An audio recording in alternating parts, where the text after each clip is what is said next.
Et justement, mesdames et messieurs, pour en parler, nous avons le plaisir d'accueillir sur ce plateau Moustapha Tossa, éditorialiste et analyste politique. Bonsoir et merci de répondre à cette invitation. Bonsoir.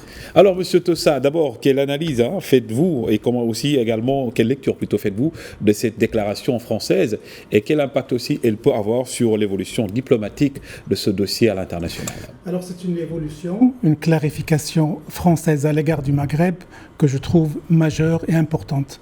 Mais elle n'est pas venue par une baguette magique, elle n'a pas été fabriquée du jour au lendemain. C'est le fruit d'un long processus de négociations, parfois difficiles, entre Rabat et Paris, en passant par certaines phases de crise, de mésentente et de divergence. Et finalement, la diplomatie marocaine, sous la conduite de Sa Majesté le roi Mohamed VI, a réussi, en fin de compte, à convaincre Emmanuel Macron et la France de clarifier leur position.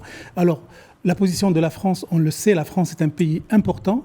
Il y a 3 périmètres d'influence qu'on peut déclamer. Premièrement, le périmètre européen.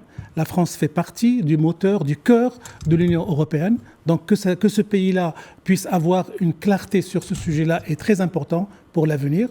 La France est une puissance africaine. Elle est encore, malgré les crises et malgré les reculs français dans certains territoires français, elle est encore écoutée.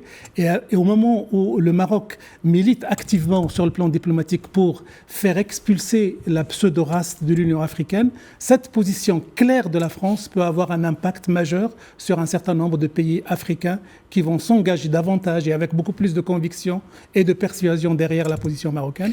Et puis, la France est une puissance, un membre permanent des Nations Unies. Donc, toute la littérature et toute l'activité onusienne qui va être centrée sur le dossier du Sahara va porter l'empreinte de cette clarification française de manière positive. De manière positive. Et alors aujourd'hui, comment expliquer ce tournant significatif dans ces relations entre Rabat et Paris? Alors, on l'explique par ce qu'on peut appeler de la realpolitik. La France, après avoir observé, essayé de tenir le manche par le milieu, contenté Rabat sans énerver Alger, ça a duré un certain temps, mais cette logique, ce comportement n'était plus tenable. Et puis, à un moment donné, d'ailleurs, Emmanuel Macron l'écrit de manière très claire dans sa lettre, dans son télégramme, il croit qu'il y a une dynamique internationale qui milite pour la souveraineté du Maroc sur ce territoire, et il veut inscrire la position de la France, il promet d'inscrire la position de la France dans cette dynamique internationale. Et puis, il y a le dernier point, c'est que plus personne maintenant, à part quelques îlots qu'on peut identifier vers Alger ou peut-être l'Afrique du Sud, plus personne ne croit à l'aventure séparatiste du Polisario. Tout le monde pense que la seule solution valable, qui est capable de garantir de la stabilité, de l'essor économique, de la paix dans cette région, c'est le plan de l'autonomie proposé par le Maroc et adoubé par la plupart des forums internationaux. Et la France a accroché enfin son wagon de manière plus claire à cette logique qui soutient la souveraineté du Maroc sur le Sahara. La souveraineté du Maroc également, on en parle avec cet élan diplomatique sous le leadership de Sa Majesté le roi Mohamed VI, tant salué et magnifié par la France, mais aussi par bon nombre de pays. Que peut-on en retenir ? Oui, ce qu'on retient, et surtout on est dans une logique d'anniversaire, 25 ans c'est une date symbolique, on retient que le Maroc brille de mille feux depuis que Sa Majesté le roi a accédé au trône en 1999, depuis qu'il a pris la décision stratégique de reprendre contact avec ses racines africaines.